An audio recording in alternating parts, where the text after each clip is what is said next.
Welcome to A Lunch with Biggie, a podcast about small business and creatives sharing their stories and inspiring you. My guests today are bringing it old school and keeping it old school, just like probably about 113 years old school. This is a creative duo and purveyor of witty, gritty goods. Please welcome Jessica and Ashley Cunningham of Over Fork Over. What's going on, ladies? Hey, how's it going? Hey. Well, first thing before we start, what is your go-to sandwich?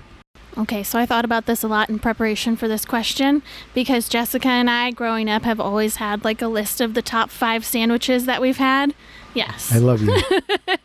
So I won't go through all of them, but I will say that for me, a turkey Swiss sandwich with avocado is probably the best. I think most of the top 5 sandwiches are turkey sandwiches on the list. Mm-hmm. What about you, Jessica? Same, turkey. There's like a deli out in Pike's Place, and it has turkey and Gouda. What's the place in Pike's Place? Oh, I can't remember. It's in Atlanta. No, in Seattle. Oh, yeah. Sorry. In Pike's Market. Yes. It was a little... So, like, the original Starbucks is there, and then there's this little deli right next to it, and they had, like, this, it had, like, cranberry. Oh, that was a good sandwich. Yeah, most of them are turkey sandwiches. I'm pretty sure I ate there, and I just can't remember the name, because Yeah, I same. do remember that place next to the original Starbucks. Yep. Mm-hmm. That's, super good food there. I definitely enjoyed it. So, tell people a little bit about Over Fork Over. First, how'd you came up with the name, and then tell people what exactly you guys do. Okay, so I'll start. I can tell you a little bit about the name. So our last name is Cunningham, so I don't know exactly how we first came across it, but Jessica was like looking up Cunningham Scottish family crests from back in the day, and she realized that the Cunningham family motto is Over Fork Over, which has a couple of like conflicting histories. I think the main story is that there was like a prince that they were trying to hide. They were trying to hide someone like from the oncoming. I don't know. There was some sort of civil war maybe happening. We're not really bad at Scottish Scottish history. Yeah, I hope no one's listening. We just saw that there was a unicorn on the crest, so we thought that was fun. But no, they were hiding someone from like the people coming after him. And they hid him under hay bales With like pitchforks. So they were saying like, over, fork over. And that's the story. Very interesting. Okay, and then what about Over Fork Over, the business? Tell me about that one. So I guess it would go all the way back to when I was in college. I did an internship, a letterpress internship, and I really loved it because I didn't really like working on the computer that much, and I wanted to work with my hands. So after college, I got my first press, and it's a Golden Pearl. It's the smallest press you can fit in an apartment. It could make it through the door frame, which was the criteria. Wow. So we got that, and I just kind of tinkered around with it, honestly, for like 10 years. And I think Ashley would text me all these funny ideas and the funny cards, and she's like, this is funny. I was like, yeah, that is funny. Jessica's definitely the design and printing side of the business, and I'm more of just the wordsmith, so it's a even partnership there, so yeah. So I think it was probably the October before the pandemic, and we're like, yeah, let's just do a craft fair and try and make these cards. So I think we made like 20 cards, and we signed up for, what was it, the Indie Flea in St. Pete? Yep, we did a couple of markets, and then just started adding on markets around Central Florida. That's how we met you. Yeah. I think at a Lake Nona market. Mm-hmm. And then just kind of kept developing all of the products that we have, and within the last year had a pretty big growth opportunity with getting a studio space here in Longwood. So now we do a little bit of everything. So we've got all of our Over Fork Over products, and then we do custom print work as well. So And then wedding invitations. Yeah, we're always hit up by our friends to do their wedding invitations. Hey, good word of mouth, because they're sending it out to a bunch of people. So exactly. It makes total sense. That is very interesting to me. So first, let's rewind a little bit, Jessica, because you're just like, oh yeah, I did this thing with letterpress. Like, what were you studying? And then how, like, because that's something, like I said, it's very old school. Letterpress printing is obviously very old school, but also very, like, become very modern. Like now it's like a very trendy thing right now. So how is it that you went that route where you like got you're like, oh, I think I would like to do this, even though, in that aspect, and I know you said that you don't like sitting on a desk and just working on a computer. How did that go about? So I studied graphic design in college. We had to pick an internship, and I think like a few months prior before I had to pick this internship, I had visited a museum, and it was all lead set type, and this is kind of funny, interesting story. When I was a kid, I loved Dr. Quinn, Medicine Woman. Okay, who didn't? First printing inspiration. Yeah. And that's honestly the first time I saw letterpress printing, because Dorothy was the letterpress printer. So I was like, oh my goodness, I want to do that. So I was able to take my internship there, and the guy was great. I did it with a friend, and he said, here are all these presses. People from all over the state would drop off their old equipment that they had in their garage for 40 years, and they're like, I don't do anything with this. Can you take it? And he just let us roam the entire museum and do what we wanted. And it was kind of a self-taught internship, but we learned a lot. And actually, we didn't even learn anything about the 21st century, like how it was being used today.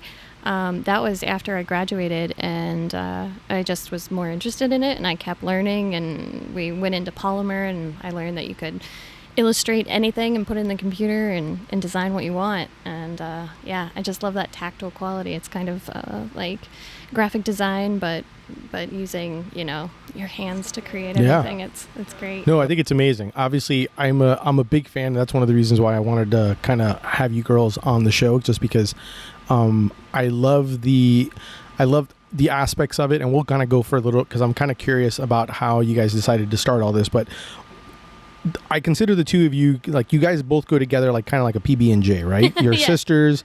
Like you mentioned, Jessica, you do the graphic work. Ashley, you're the clever, copyright, coming up with everything. How is it working together as a business?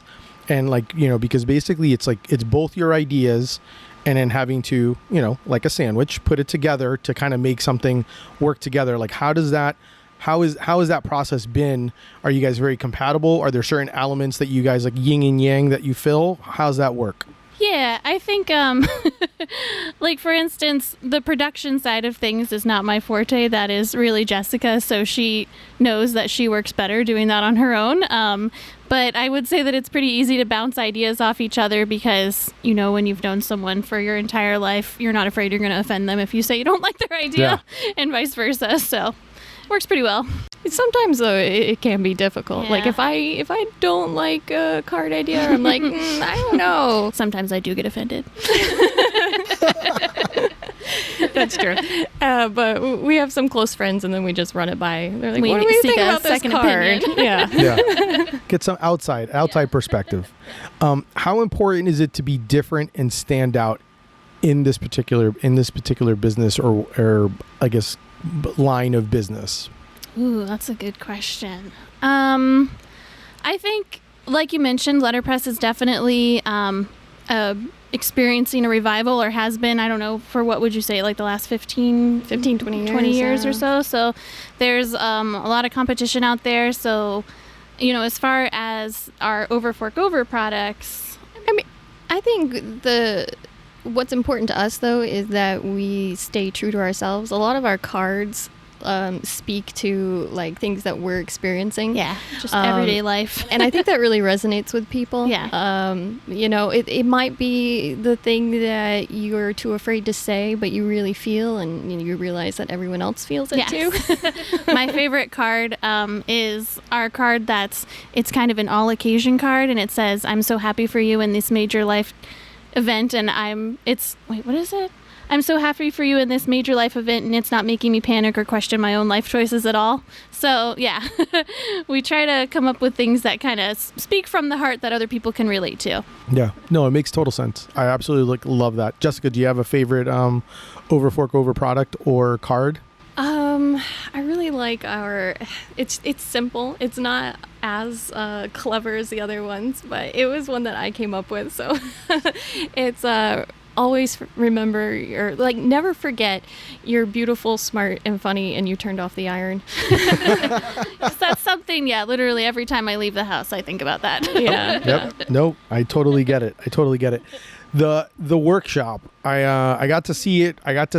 Go do a quick look, and we'll obviously do a little tour later, and I'll take some pictures. I love that you guys are coming up with ways to provide, and this is one of the big ones. Like, because you have this area of doing everything downstairs, you guys also have smaller versions of printing, and you guys actually do workshops. And one of the things that I loved about it was the fact that you are teaming up and doing it at other small businesses and providing something that's kind of, tactile, where people can actually make their own product. Tell me a little bit about that. Tell me a little bit about how you guys came up with that concept, and then how you kind of figure what to kind of make and stuff like that. I think the workshop kind of started as I love sharing the knowledge of printing with people. Ashley, I don't always like receiving that knowledge. correct. There's a lot of moving parts with letterpress and a lot of intricacies that my brain is just not built for. Yes, but I thought other people might want that knowledge, and I love teaching, so we wanted to get out there and then support other local communities and businesses in the community, and yeah, just spread the knowledge of printing. People come across letterpress usually when they're searching for wedding invitations, but it can be used for all different things, and we wanted to share that with people. So we've done a couple of workshops where people can print their own stationery. We did custom Valentines, recipe cards. That one was great. And it's surprising, some people sign up for the class and they're like, yeah, we don't even know what this is. We have no idea what letterpress is. It just sounded fun. So we're like, great. And hopefully they walk away with the knowledge of what it is and can spread that with, their friends. Because after these machines are gone, letterpress is gone. They don't make them anymore. Yeah. That is the cool part, being able to, find these old presses and then share that with people, because I think our youngest press is 60 years old probably. Mm-hmm. Our little tabletop presses, they each have a cool, unique history. We got one recently from a woman in, where was she? Minnesota. Mm-hmm. And her dad was he used it during World War II. So, you could probably speak to his story a little bit better, but he operated a ham radio, and so at night he would have conversations with people and see how far he could talk with people across the world, and then he would print postcards on that letterpress and mail the postcards to people. So we named our press after him. It's Lester. That is phenomenal. Yeah. I think you guys should do a postcard workshop. Yes, that would be fun. Yeah, for sure. That'd be a phenomenal thing. Yeah. Greetings. You could even do a greetings from Orlando type thing, and then have them send it to people out. Yeah. That'd be awesome. Heck, I think that's a product. It's a good idea. I know, right? Yeah. No, we'll give you a cut of that one. It's okay. I'll just take I'll take a few postcards though. Okay. So I know we talked about how you guys come up with the concepts and the cards.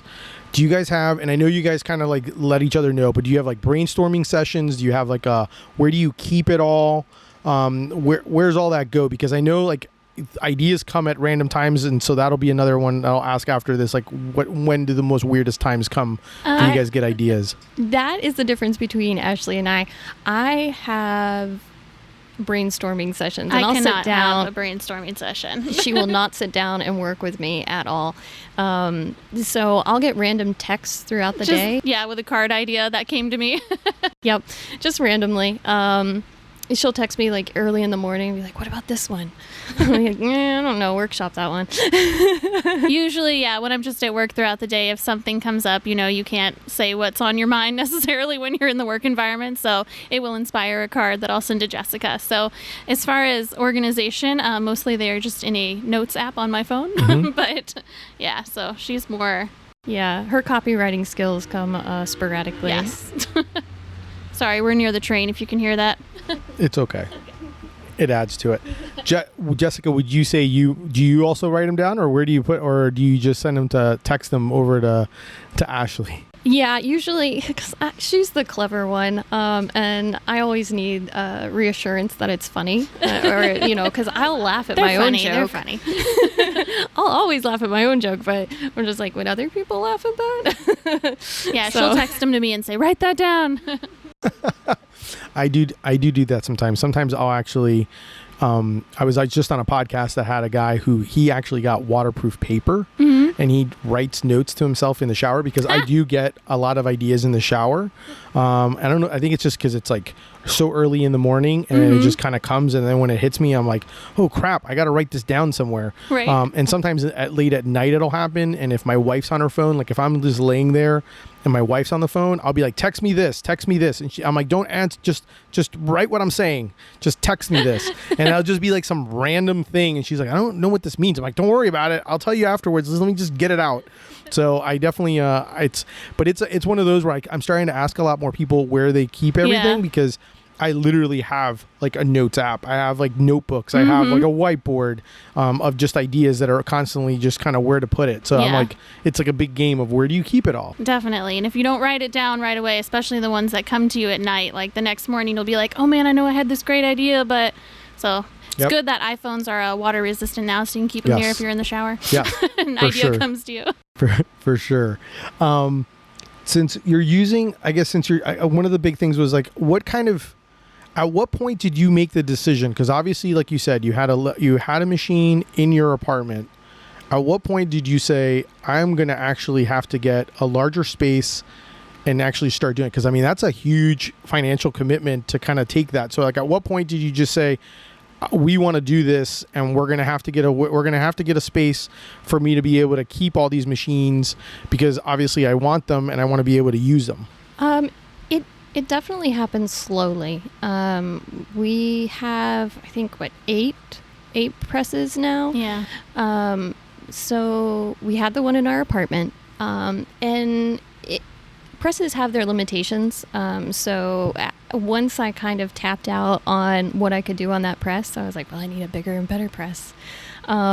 So our parents were really nice enough to let us take over their garage for a little bit. But it's 2 hours away, so. They live in Venice, so it did get a little tiring driving down there to print on the weekends. I could imagine. So after my work kind of changed locations, and I was laid off originally at the pandemic, and I went back for a little bit, but in March of this year I was laid off permanently, and I thought, well, this is the perfect time, just go for it. So we opened our studio up with my good friend Jason, and he does screen printing, and then we share the other half, and we do letterpress. So yeah, it's kind of just we said it was like less taking a leap of faith and more just being pushed like off shoved. A cliff. Yeah. Yes, exactly. Yeah. Yeah. No, that makes sense. Did at that point, did it also become, because obviously I know you have an online presence, which their website is overforkover.co. Is that something that you guys said, you know what, we're going to start putting this, like, was that already originally initialized already, like having the website and then kind of putting an onus on that? Because obviously we weren't doing events because of the pandemic, but now you're printing and you obviously have inventory. So was that something that you guys kind of made a decision to kind of push as well on the social, or maybe push on the idea of the website to try to sell online? Originally, when we started doing fairs, we wanted the website to be up and running and offer everything at the fairs. And the fairs we kind of treated like marketing for us. So we could introduce ourselves to people. We could introduce letterpress to people. See what kind of worked and what didn't work. Yeah. The fairs we kind of treat as like a test Focus market. group. Yeah.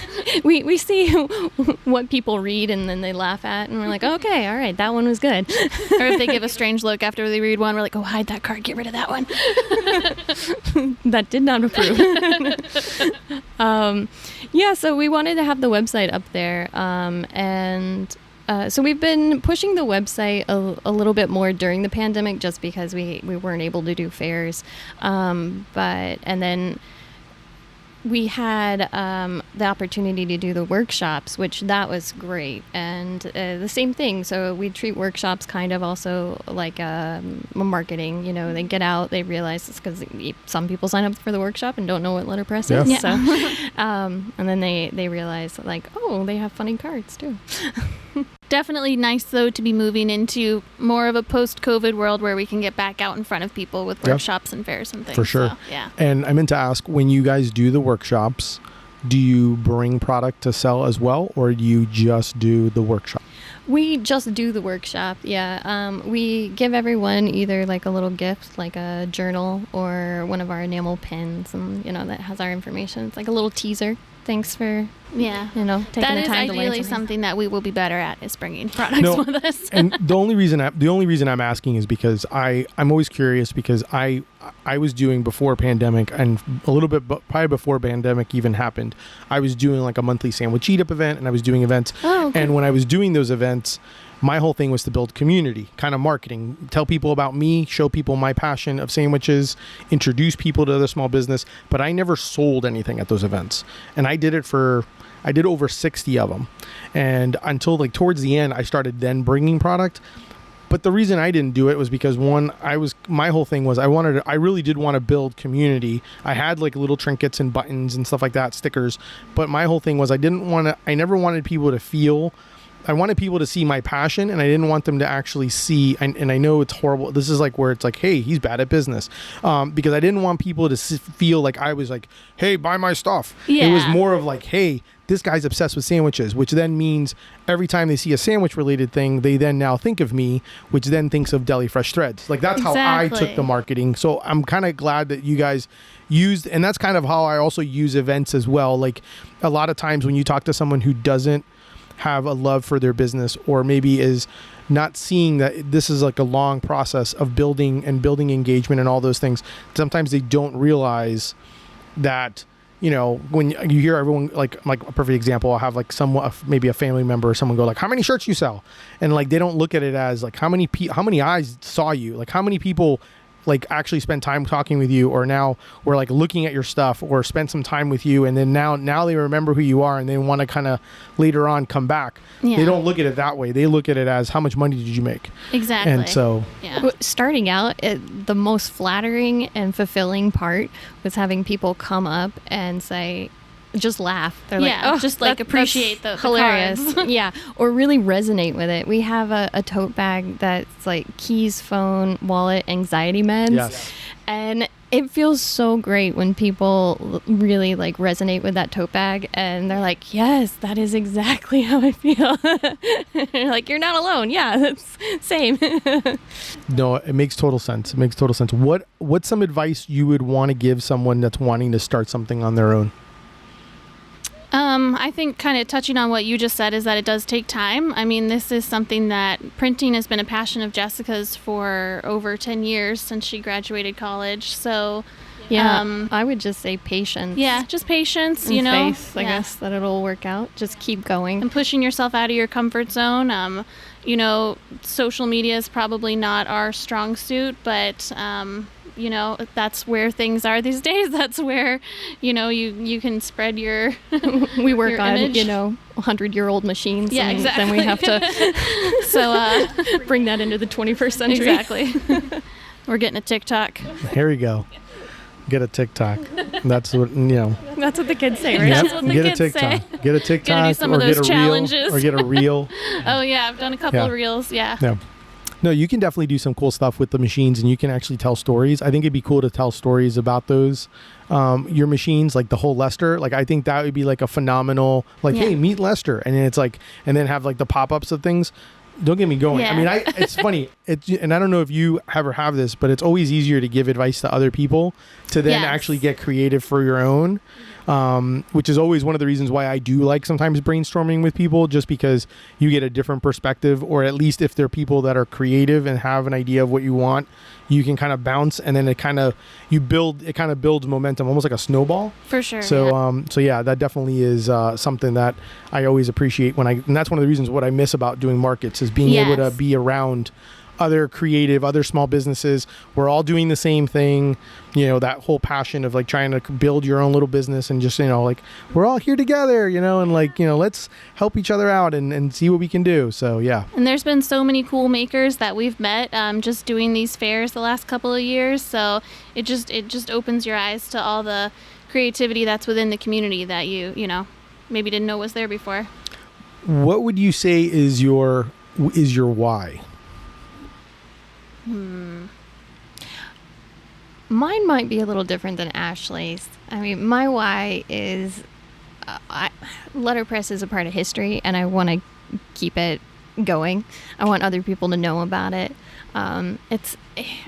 We're in the age of the internet world, so like this is a major movement too. But before that, like the printed word was one of the biggest cultural movements in the entire world. So there's just my love for it and the history of it, and I want to keep it going. But also specifically, I think with our products, it's really just to speak truth and, have some levity in maybe situations that aren't super enjoyable all the time. Yeah. Maybe you do suffer from anxiety or, but you're not alone, and there can be funny moments in those. And I think that's what we want people to take away from our products at the fairs. Really resonating and saying, oh yeah, I feel that way too. I think that's probably it for me too, is kind of that creative outlet to be able to connect with people and kind of say the things people are thinking, but maybe no one's saying out loud. So, I have a day job in addition to this job, so it's something completely different that's not a creative outlet. So this, I think, is really good for feeding that creative outlet. That's why I started mine. I needed that creative outlet. Was very process driven, and I needed a creative outlet, and that was what I did mine. So that makes total sense. Do you ladies have questions for me? Yes.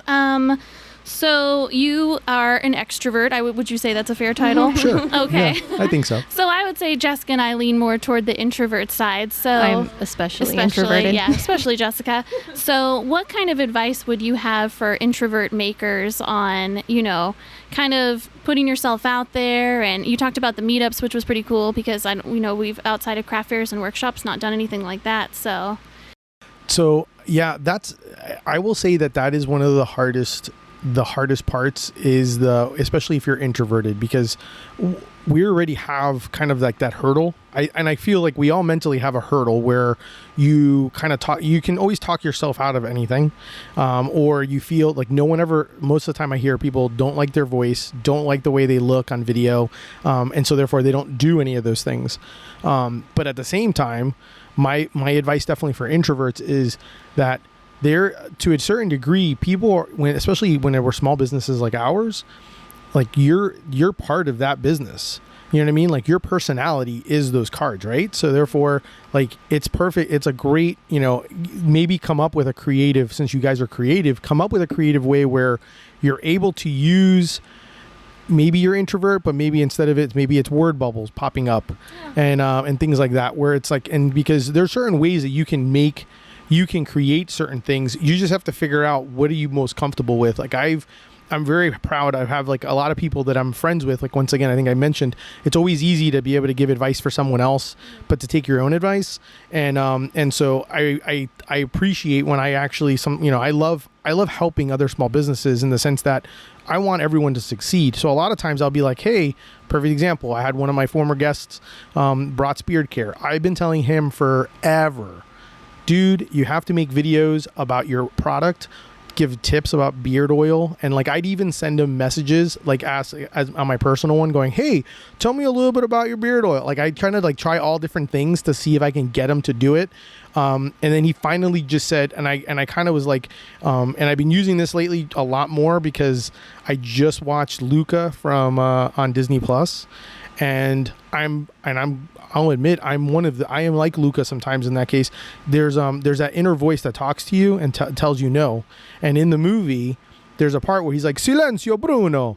And that Bruno, I have a Bruno. I'm trying to figure out what his name is. Right now, it's still Bruno. But I'm basically trying to figure out, like, I have to tell myself, no, like, take that chance and take that opportunity. So I definitely think that you should, if you don't, I guess, try to at least, it may take a while, especially being introverted.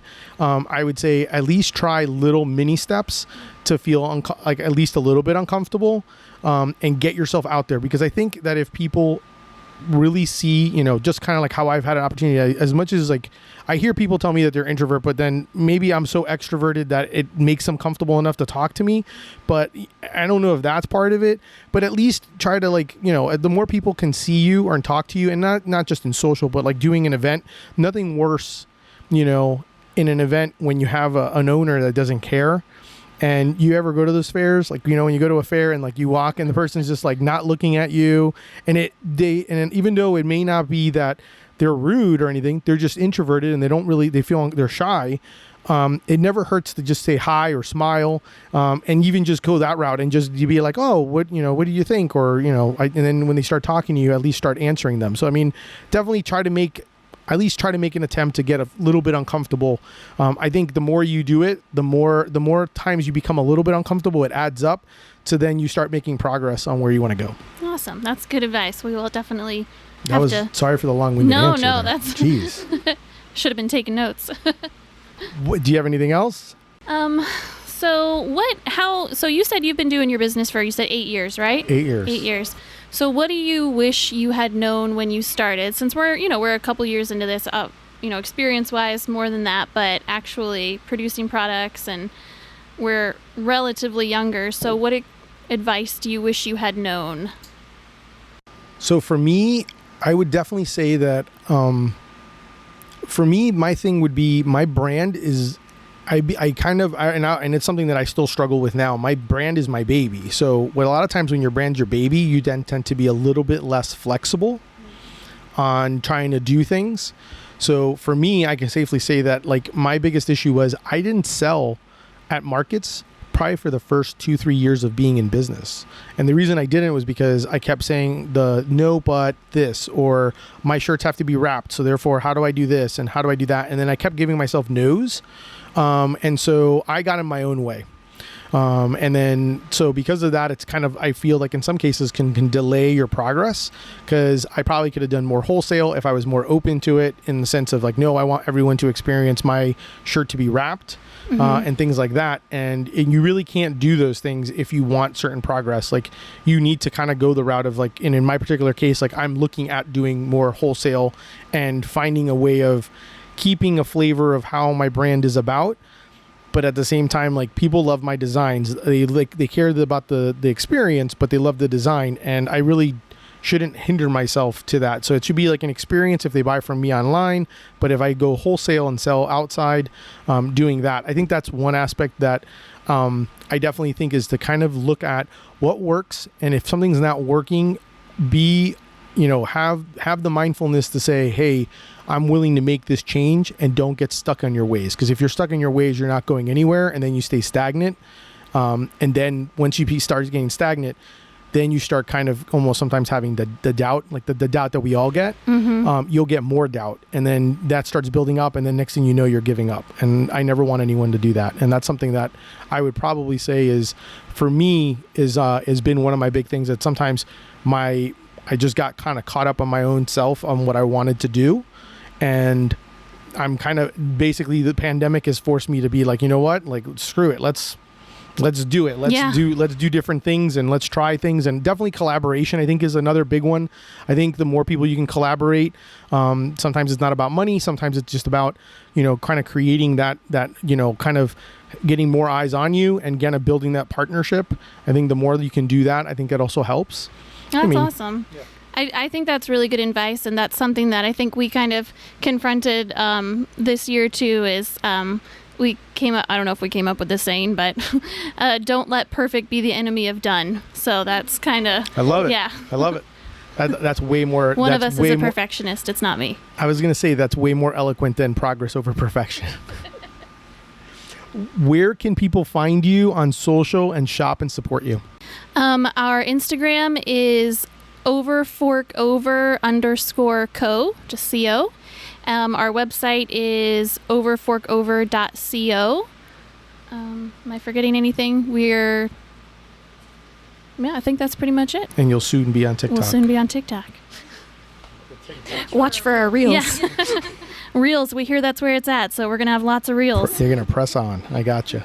Well, that's our show for today. Thank you so much to Jessica and Ashley Cunningham of Over Fork Over for being on the show and having lunch with me. Definitely make sure to check them out online. If you go to the markets and see them, definitely check out their stuff. I'm always buying something whenever I see them because it's that good. And if you enjoyed the show, definitely make sure to subscribe. If you want to support and check out my brand, Deli Fresh Threads, do some shopping and definitely tell your friends. Thank you. Until next time, keep eating sandwiches and follow your passion. Thanks, guys. Thank you.